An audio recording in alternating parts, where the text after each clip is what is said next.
حالات کا تقاضا ہے کہ پاکستانی عوام ایک واضح ٹھوس لاہ عمل کو اپناتے ہوئے اپنے وطن، دین اور اپنی نسلوں کا وہابی دیوبندی تبلیغی مودودی جماعت سی آئی اے کے حمایت یافتہ منظور نظر ڈیتھ اسکواڈ طالبان کے خلاف ہر محاذ پہ سینہ سپر ہو جائیں۔ مسلمانوں، یاد رکھو کہ آپ کا دشمن انتہائی درجہ مکار اور جھوٹا ہے کہ جیسے ہی اس بات کا چرچا عام ہوا کہ تمام وہابی دیوبندی طالبان کے نظریاتی ساتھی اور ان کو خودکش مہیا کرنے والے ہیں، تو عوامی غضب و غصے سے بچنے اور اپنے مسلک کی اسلام و پاکستان دشمن پہچان کو چھپانے کے لیے اس جھوٹ کی تشریح کی جا رہی ہے کہ وہابی دیوبندی علماء بھی طالبان کے خلاف ہیں، جس وجہ سے طالبان نے ان کو ہلاک بھی کیا ہے۔ یہ ایک سفید جھوٹ ہے،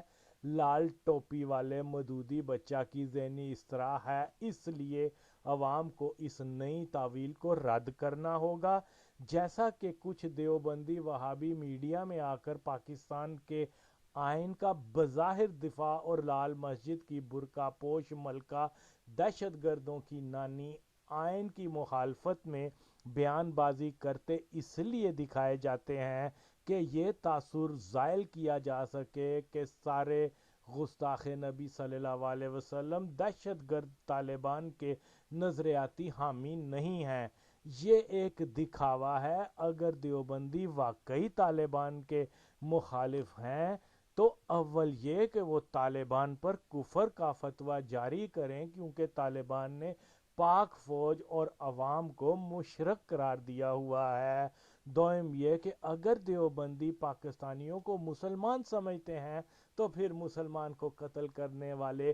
طالبان کے خلاف عملی جہاد کریں، جس کا وہ ہمیشہ دعویٰ کرتے چلے آئے ہیں۔ افغانستان، چچنیا، شام میں حرام کے ڈالر پر فساد کرنے تو چل نکلے تھے، اب کلمہ گو کے قاتل طالبان کے خلاف رب کی رضا کے لیے جہاد کیوں نہیں کرتے کہ ہو سکتا ہے کہ حرام کے ڈالر کے فساد کے گناہ کا کچھ ازالہ کر پائیں، لیکن یہ ایسا ہرگز نہیں کریں گے کہ اللہ شرف جہاد اپنے محبوب کے گستاخوں کو ہرگز عطا نہیں کرتا۔ اے پاکستانیوں، جان لو کہ نہ تو یہ لوٹا بردار تبلیغی و مودودی جماعت کے ہم مسلک جرنیل و کرنیل اور نہ ہی نجدیوں، امریکیوں، بنیا کے پٹھو گنجے یا ماسکرے بول پارٹی کپتان و حرام خور زرداری بلی بلاول آپ کو اس طالبانی فساد عظیم سے نجات نہیں دلوا سکتے۔ ہر سو قریب تر آتی طالبانی خونی آندھی سے بچنا ہے تو خدا را اپنی صفیں درست کریں۔ جو کوئی طالبان کی دہشت گردی کی زد میں ہے، اس پر فرض ہے کہ زمینی حقائق کے پیش نظر اپنے دفاع کے لیے کمر بستہ ہو جائے۔ ان وحشیوں سے اپنا دفاع نہیں کرو گے تب بھی موت ہے، لڑ کر مرو گے تو اپنے دین و وطن کے لیے شہادت ہے۔ اس لیے خاص طور پر 13 کروڑ کی آبادی پہ مشتمل سنی بریلوی مسلک کے علماء اور 3 کروڑ شیعہ عوام کے علماء کا فرض ہے کہ وقت کے سب سے بڑے فتنے کو ختم کرنے کے لیے ہر ممکن کوشش کریں۔ طالبان سے ڈرنے کی بجائے آگے بڑھ کر تفکیری فتنہ کے خلاف بھرپور اقدامات کیے جائیں۔ یہی وقت ہے کہ اس بدترین فتنے کو رحمان بابا، بلے شاہ، شہباز قلندر، پاک دامن فرید داتا اور امام بری جیسی مقدس ہستیوں کی سرزمین سے ہمیشہ کے لیے نیست و نابود کر دیں۔ اس لیے بھی علماء کا دینی فرض ہے کہ فتنہ گروں اور ان کے حمایتیوں کے خلاف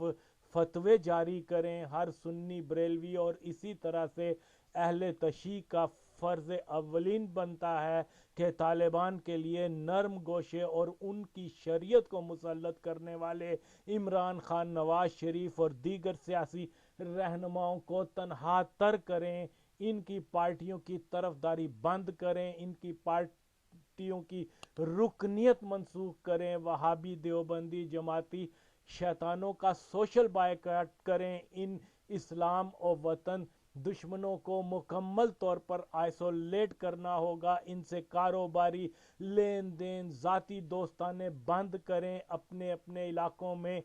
امن عامہ کے خدشے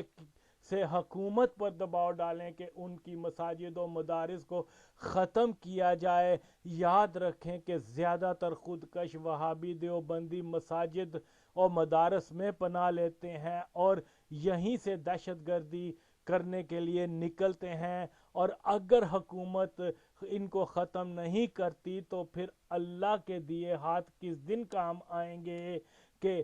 ہر گلی محلے کی یہ جنگ پاکستان کے غریب عوام نے ہی لڑنی ہے۔ ریاستی ادارے مکمل طور پر طالبان مافیا کے زیر اثر ہیں۔ اگر اس فساد کو ختم کرنے کے لیے سنی اور شیعہ علماء نے آج سے فتنہ طالبان اور ان کے حمایتیوں کا نام لے کر ان کے رد میں فتوے جاری نہ کیے تو مستقبل میں وہابی دیوبندیوں کے ہاتھوں ہونے والے لاکھوں بے گناہ انسانوں کے خون کا حساب ان علماء سے بھی لیا جائے گا جو آج غیر اللہ کے ڈر سے خاموش تماشائی بنے ہوئے ہیں۔ فرقہ پرستی پہ لعنت، مگر نہیں ہے اپنے دفاع کی ممانعت۔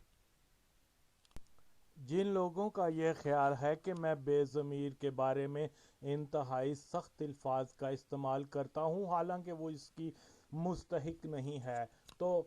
اول یہ کہ جی ہاں، بے ضمیر اپنے مایوس کن رویوں اور غداریوں کی وجہ سے حقدار ہے کہ اس کے بارے میں تند تر الفاظ کا استعمال کروں جو میں نے ابھی نہیں کیے۔ جو کوئی اس نقطہ نظر سے میری باتوں کو لیتے ہیں تو میں برملا یہی بات کہوں گا کہ یہ حضرات اس مشکل ترین دور کے بعد کی پیداوار ہیں جس میں پیپلز پارٹی اور بٹو خاندان کا نام لینا نہ صرف ایک سنگین جرم شمار کیا جاتا تھا بلکہ انجام تختہ دار کوڑوں، تشدد خانوں یا پھر مفروری اور جلا وطنی میں دیکھنے کو ملتا تھا۔ پیپلز پارٹی کی کامیابی اور عوامی چھاپ میں سب سے اہم میل ایک ویژنری لیڈر، سوشلسٹ عوام دوست پروگرام، اس کے تعلیم یافتہ بالغ النظر ترقی پسند نظریاتی ساتھی اور جان نثار مخلص کارکن تھے۔ یہی وجہ تھی کہ ضیاء کی ہر ممکن کوشش کے باوجود پیپلز پارٹی ختم نہ ہو پائی۔ کسی ملک کی ترقی کا لازمی جز ایک ایسی بڑی سیاسی پارٹی یعنی کہ قومی پارٹی کا وجود ہوتا ہے جس میں بھٹو صاحب کی بنائی پارٹی، اس کا ترقی پسند عوامی منشور جیسی خوبیاں پائی جاتی ہیں۔ خوش قسمتی سے پاکستان کو ایک قلیل مدت ایسی قومی پارٹی دیکھنے کو ملی، مگر بدقسمتی سے بے ضمیر نے چند دنوں کے اقتدار کے مزے کے لیے سامراج کی اس منصوبہ بندی کہ پاکستان میں کوئی بھی قومی پارٹی نہ ہو کو عملی جامہ پہنایا اور پیپلز پارٹی کو ایک علاقائی جماعت بنا کر رکھ دیا۔ بھٹو کی عظمت کی جب بات کی جاتی ہے تو ان خوبیوں کو مد نظر رکھا جاتا ہے، جبکہ بے ضمیر کی پکنک پارٹی میں نہ تو عوام دوست پروگرام کا دخل ہے کہ اس کی تعریف کی جائے، نہ ہی وہ کوئی ایسا ویژن رکھتی تھی کہ یہ کہا جائے کہ اگر اس پر عمل کیا جاتا تو ہمیں ایک اصلاحی ریاست دیکھنے کو ملتی، بلکہ اس کا سیاسی ویژن صرف اور صرف ضیاء کے نظام کا تسلسل تھا۔ ضیاء کو قوم غدار اس لیے نہیں کہتی کہ وہ انتہائی مکروہ صورت انسان تھا، اس کا مکروہ صورت پھٹکار شکل ہونا خدا داد تھا۔ اس لیے خدائی کاموں میں تنقید سے لا تعلق ہو کر ہم ضیاء کو غدار اس بنا پر کہتے ہیں کہ اس نے سامراج کا منظور شدہ فرسودہ و غیر انسانی نظام ملک میں مسلط کیا۔ تو یہ بے انصافی ہے کہ ضیاء کو ہی صرف غدار قرار دیا جائے اور اس ہی نظام کو جمہوریت کے سانچے میں ڈال کر پختہ کرنے والی کو شہید کہا جائے۔ بے ضمیر نے چن چن کر پارٹی کے بالغ النظر اہل اور قربانیاں دینے والے افراد کو ذلیل و رسوا کر کے پارٹی سے بے دخل کیا، ان کی جگہ غیر سیاسی کوتا نظر بدعنوان گنڈے بدماشوں بدنام زمانہ افراد کو پارٹی کی زینت بنایا، جبکہ وہ کم بخت اس بات سے بخوبی واقف تھی کہ ان میں سے بیشتر افراد ضیاء کے ساتھی تھے، بھٹو کی شہادت پہ جشن منانے والے تھے۔ بھٹو صاحب کو تو اپنے رفقا کی پرکھ کا موقع بھی نہیں ملا تھا، مگر بے ضمیر کو تو یہ بھی ایڈوانٹیج تھا کہ مشکل وقت میں پارٹی رہنماؤں کارکنوں کے عمل سے ہر ایک خاص و عام کی پرکھ ہو چکی تھی۔ اس کے باوجود اس نے قصداً ایسے افراد کو پارٹی میں اہم عہدے دیے جو مشکل وقت میں ضیاء کے ساتھ مل گئے تھے۔ پارٹی میں نظریاتی کارکنوں کی بجائے کرائے کے بدماشوں کو بھرتی کیا گیا، ہر چمچہ رسہ گیر اٹھائی گرا، پیشہ ور نعرے لگانے والے کو جیلا کہا گیا، جبکہ اصل جیلا اس کارکن کو کہا جاتا تھا جو بھٹو صاحب کو ہر صورت قید سے چھڑوانے، ضیاء سے انتقام لینے، پاکستان سے فرسودہ نظام کو ختم کرنے کی سوچ کے ساتھ ہر قسم کی قربانی دینے کے لیے ہر وقت تیار ہوتا تھا۔ لفظ جیلا کا سب سے پہلا استعمال ہمارے انقلابی گروپ سے ہوا تھا۔ ڈائی ہارڈ کارکن قدیر جٹ کو آغا نوید اور تنویر زمان نے یہ لقب دیا تھا۔ اس سے قبل لفظ جیلا پارٹی کارکنوں کے لیے ہرگز استعمال نہیں ہوا تھا۔ بے ضمیر کی گٹھیا اور کارکن دشمن حرکات کو دیکھیں کہ اپنے دور حکومت میں میڈیا میں پیپلز پارٹی کے جیالوں کو مرات دینے کا خوب چرچا کروا کر پارٹی کارکنوں کو خوب بدنام کروایا گیا، جبکہ سچائی یہی ہے کہ ہم جیسے حقیقی جیالوں کو جان بوجھ کر نظر انداز کیا گیا۔ جدوجہد کرنے والے 2% سے بھی کم کارکنوں کو علامتی طور پر مرات دے کر آج تک جیالوں کو کرپٹ اور رسوا کن پہچان دینے والی کوئی اور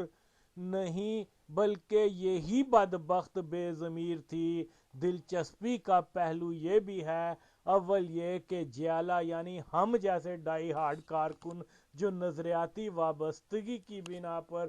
سرگرم عمل ہوئے تھے، ان کے نزدیک وزیری مشیری یا مالی لالچ کی کوئی اہمیت نہیں تھی۔ البتہ ہم لوگ بھٹو مشن کی تکمیل کے لیے اپنی پارٹی کے ہراول دستہ بننے کے حقدار بھی تھے اور خواہش مند بھی۔ اگر ہمیں پارٹی میں مین فورس کے طور پر لیا جاتا تو اس کا سارا فائدہ پاکستان کے علاوہ خود اس کمینی بد نیت بخیل کی ذات کو ہی ہوتا، مگر اس بد ذات نے قصداً اس پارٹی کا بیڑا غرق کر دیا جس کے قائم دائم رکھنے میں اس کے عظیم والد کا خون شامل تھا۔ ضیاء جس پارٹی کو ختم نہ کر سکا مگر اس نے وہ کارنامہ انجام دے دیا کہ رجعت پسندوں اور قاتلوں کو خوش کر دیا، اس کو کہتے ہیں جد کتی رل گئی چوراں نال تے کادے شکوے ہوراں نال۔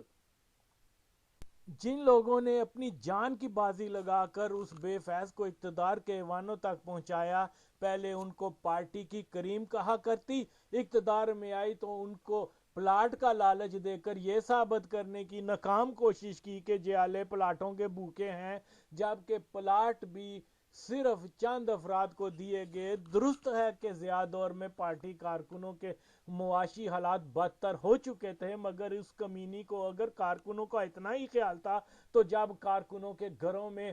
فاقہ کشی کا دور تھا تو اس وقت تو کارکنوں کی معاشی مدد کے لیے کرنل قذافی نے $12 لاکھ دیے تھے، یہ پیسہ تو وہ خود کھا گئی تھی۔ جب حکومت میں آئی تو چند کارکنوں کو پلاٹ دے کر میڈیا میں خوب چرچا کروایا۔ پلاٹ دینا ایک دکھاوا تھا جس کا اصل مقصد ایک تو نظریاتی کارکنوں کی عزت نفس سے کھیلنا تھا اور دوسرا یہ کہ نظریاتی کارکن بے ضمیر کی پارٹی آمریت اور ضیاء کی باقیات سے نزدیکی کی طرف متوجہ نہ ہونے پائیں۔ اس زمانے میں نے اختر بیگ، قیوم بٹ اور چند دیگر نظریاتی دوستوں نے مل کر کارکنوں کو یہی مشورہ دیا تھا کہ وہ پلاٹ کے پیچھے اپنا وقت ضائع کرنے کی بجائے بے ضمیر کی غلط پالیسیوں کے خلاف آواز بلند کریں۔ اگر اس وقت کارکن اتحاد کا مظاہرہ کرتے تو ممکن ہے کہ صورتحال اتنی خراب نہ ہوتی، اور یوں بھی کارکنوں میں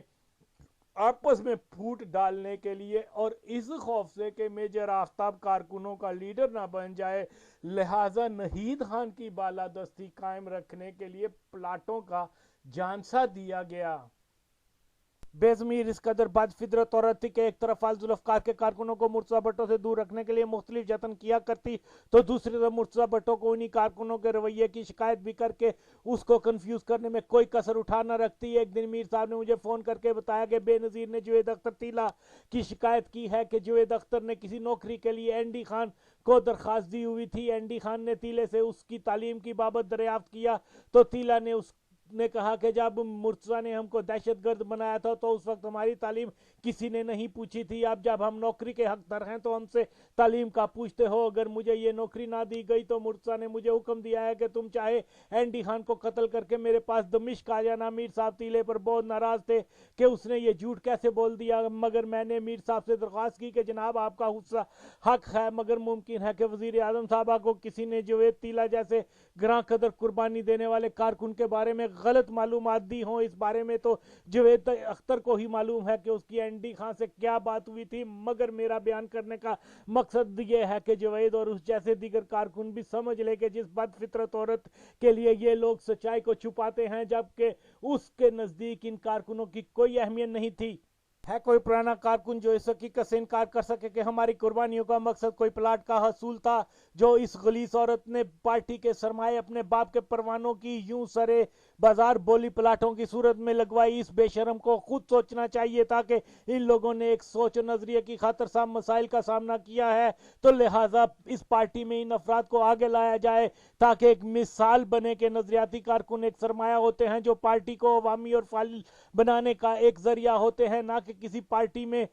حصول کیک کے لیے ایک دوسرے کے دستوں گرباں ہونے والے بے ضمیر کی بدترین غداری۔ اس نے جان نثار نظریاتی کارکنوں کو پارٹی میں عہدہ دینے کی بجائے پلاٹوں کے پیچھے لگا کر ان کی غربت کا تماشا بنایا۔